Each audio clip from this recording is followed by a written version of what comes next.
Viridian, The Green Guide, by Clouds. My head in the clouds not coming down. Read by Oakshadow 5. Chapter 73. One for All. Summary. While someone else is making their escape across the city, Izuku is busy investigating a mysterious quirk. Izuku took a deep breath and reminded himself for the 15th time that he did not have to do this. He could go and find a crime to stop, or he could do some investigation online. Heck, he could even just go home and go to sleep. He did not have to confront the number one hero.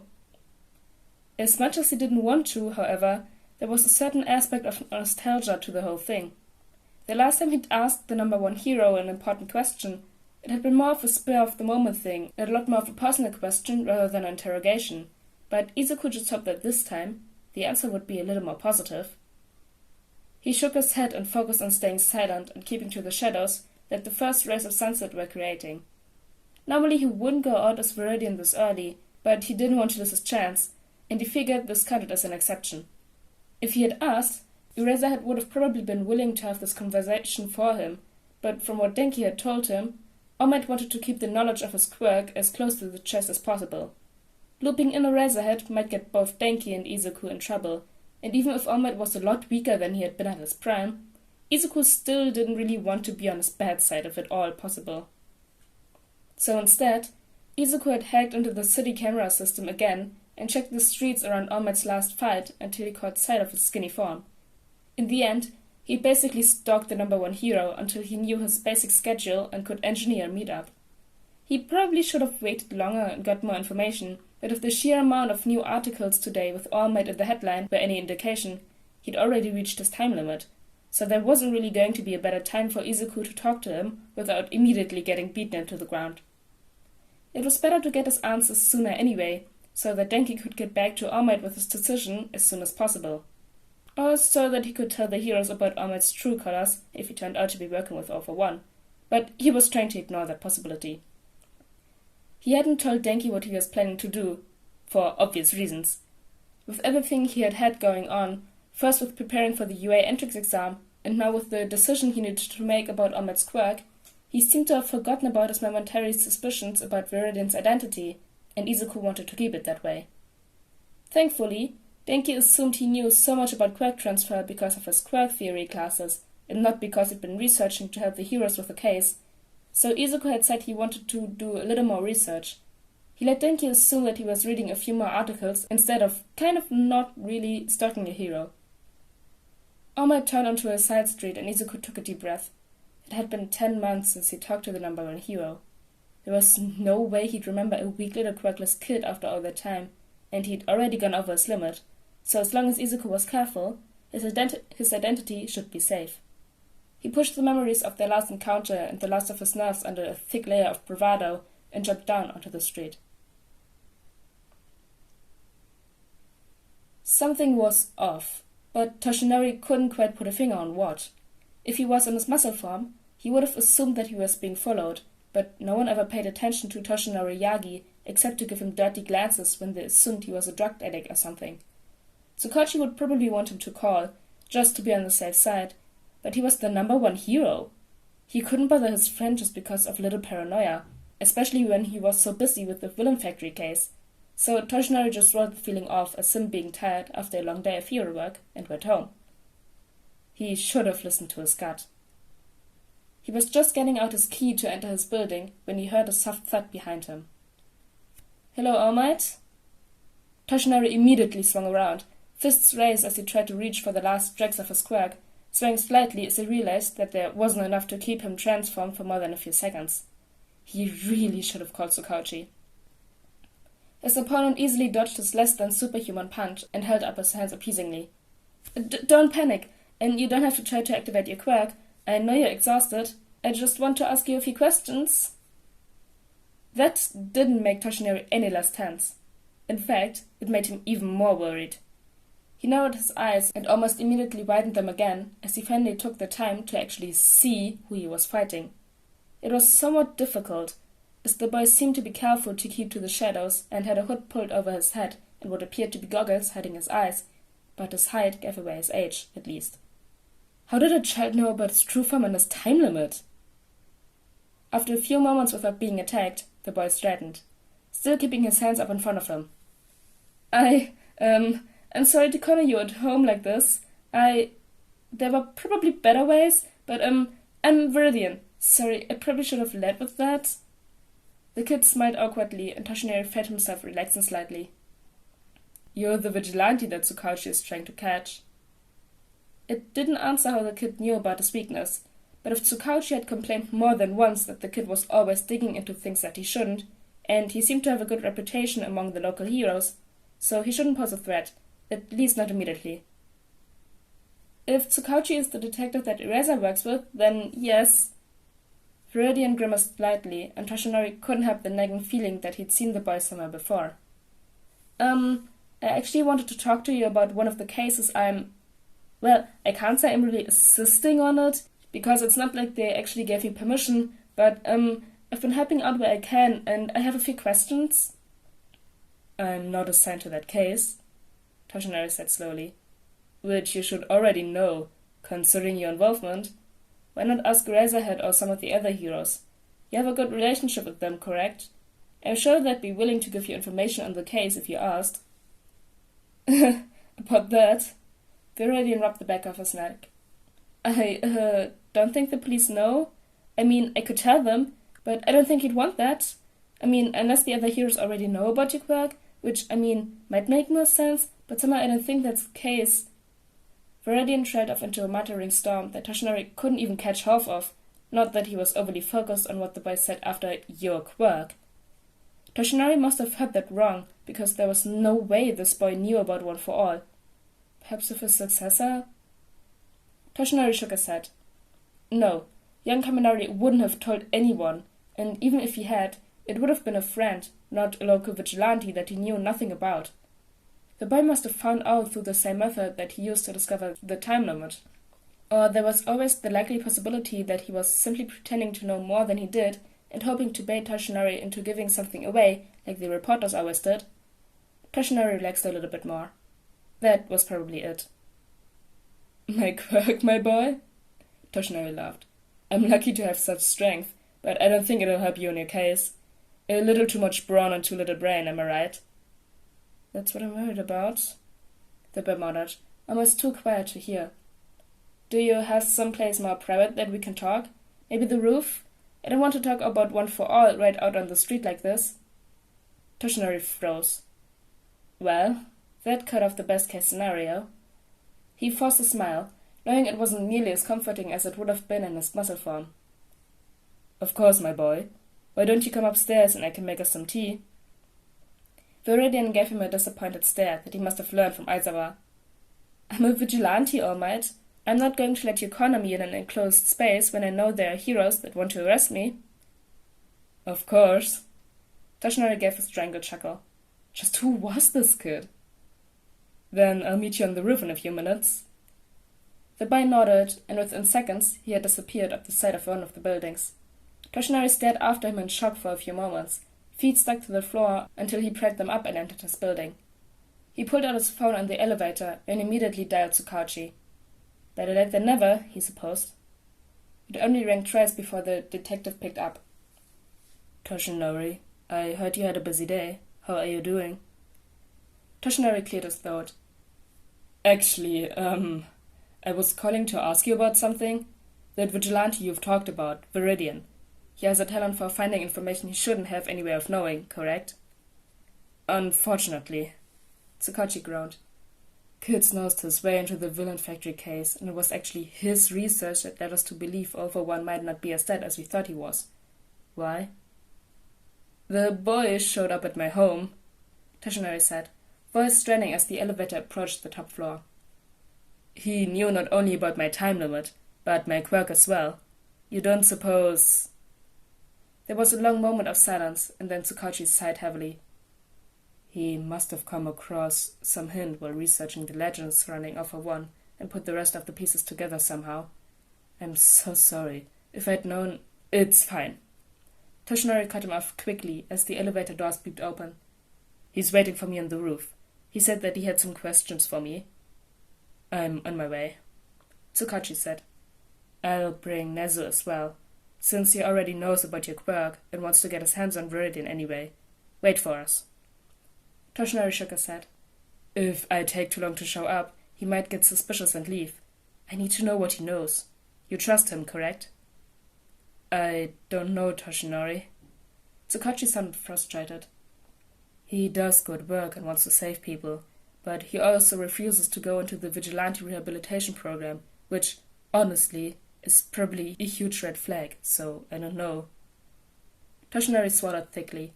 He'd been hoping for some sort of assurance, but, well, it wasn't as if he had much of a choice anyway. It's alright. I'll see you soon. I know this is like talking to a brick wall, but be careful, Tsukachi said. Good luck. Toshinori hung up and gathered his courage before climbing the final set of stairs to the roof. He pushed open the door to see Veridian already waiting for him in the fading light of sunset, and he was hit with the oddest sense of déjà vu. Had he already... Toshinori shook his head. He didn't have time to worry about the weird things the human brain did right now. He needed the information that Veridian apparently had, and the reverse seemed to be true as well, so that exchange needed to be his main focus, at least until backup arrived. Are you okay?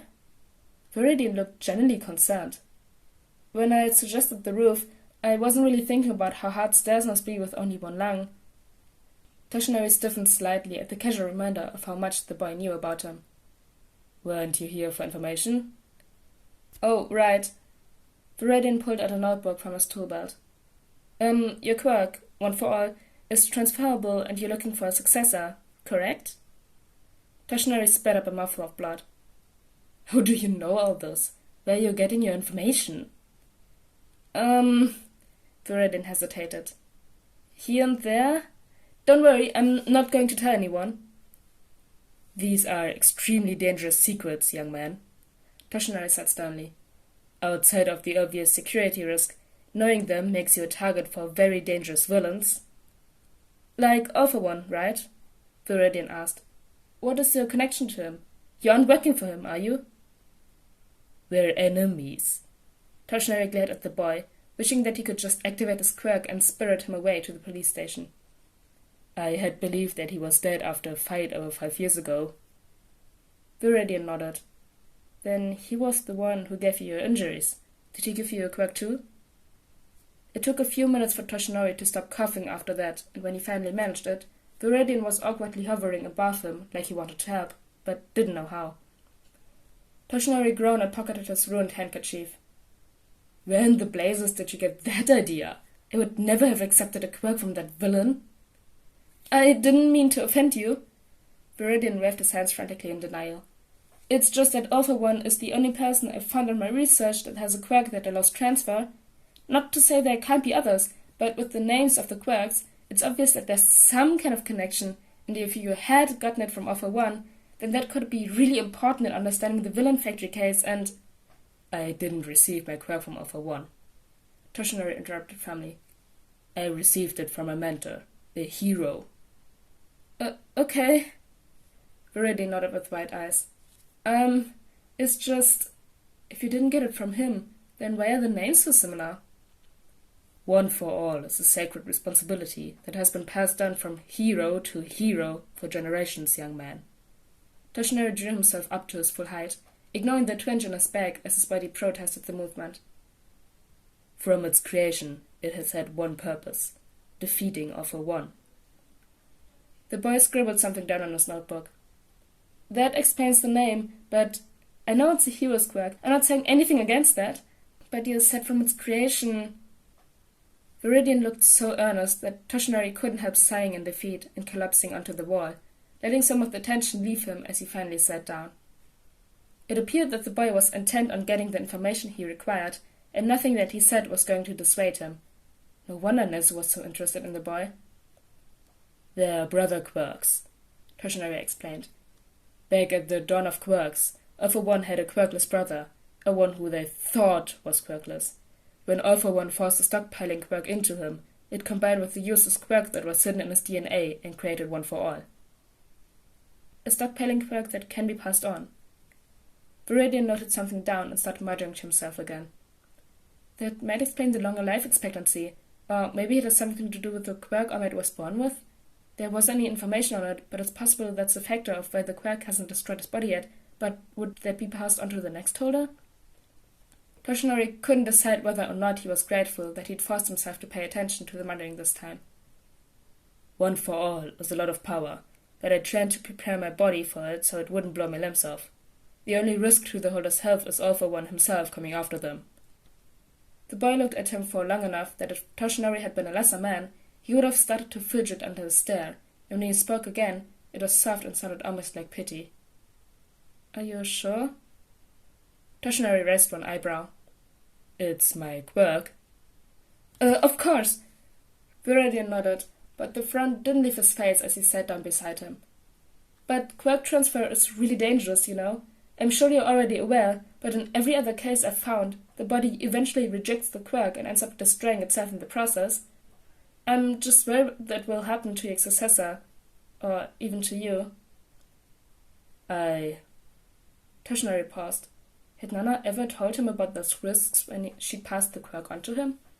He couldn't remember ever hearing anything about it, but when she'd been alive, he'd admittedly been more focused on training and becoming a hero, so she could have said something and he just hadn't been paying attention because he didn't know how soon All for One would rip them apart. What if young Kaminari accepted his offer, only for the quirk to destroy him? Would Toshinori be able to live with himself if that happened? It's what's been happening in the Berserkers, Veridian continued, his voice kind as he waited for Toshinori to process everything. The quirk is more powerful, but it slowly destroys the person's body and mind until there's nothing left. If One for All really doesn't hurt you, it might have a factor from the original holder that makes the body think the quirk is natural. Or it might simply slow the process, and since all the past holders have all been heroes, they may not have lived long enough for the effects to become noticeable. Either way, the villain factory is probably trying to imitate it with their experiments. Oh. Toshinori's mouth felt dry, despite all the blood he'd spit up over the course of the conversation. So, what now? Viridian shrugged. I don't know. Obviously, you might want to get some better security, because if All for One were to steal your quirk, One for All can't be stolen. Toshinori corrected quickly. It can only pass on willingly. Well, that's a relief. Veridian gave a sad smile. But you should still be careful. Also, the boy trailed off like there was something he wanted to say, but didn't know if it was appropriate, and Toshinori couldn't help feeling a little frustrated. With all the boundaries Veridian had crossed, he didn't have a right to stop right when he was about to say something that might be helpful. Because, as unorthodox as its entire situation was, it was clear that he knew what he was talking about. He had gained the trust of multiple pro-heroes, including the ever-prickly Aizawa, so despite his reservations, Toshinori would trust him as well, if only enough to listen to what he had to say. Anything more than that was still up in the air. Spit it out, my boy. Toshinori tried to be encouraging, but the kid still flinched in the tense atmosphere. Also, what? I want you to get a brain scan before passing it on. Toshinori's eyes widened in surprise, but he found himself nodding after only a moment. That would be enough to confirm whether my quirk is protecting me or destroying me, correct? Veridian nodded sheepishly. Yeah, it's just, if it turns out that One for All does destroy the holder, maybe you would consider not passing it on? Toshinori took a deep breath. I will think about it. I guess that's all I can ask. Viridian stood and gave him a sad smile. If it's not too much to ask, I'd like to know the results. Well, it's research, and also, I just want to make sure your successor is okay. Toshinori was about to respond, but before he could, Veridian tensed and whipped his head around to stare at the door to the roof. Toshinori didn't even have time to figure out what must have spooked Viridian before the boy was jumping onto the next rooftop and disappearing into the shadows like they were a second home. By the time the door opened completely, the only sign the vigilante had been there at all was Toshinori staring after him. The boy is gone, isn't he? Tsukachi sighed and rubbed the bridge of his nose. So much for opening the door quietly and not spooking him. He probably would have run the moment we showed ourselves anyway. Nezu patted softly onto the floor, frowning in disappointment. It is curious that he is so opposed to being captured, despite the fact that we have made it clear that he will be helped instead of punished, But if the boy insists on running, then that is his prerogative. It's a pity I won't be able to invite him to tea, though. Did he at least tell you how he got his information? Tsukachi asked. No, he simply said it was because he was a vigilante, Toshinori said numbly. But I think I might need to see a recovery girl.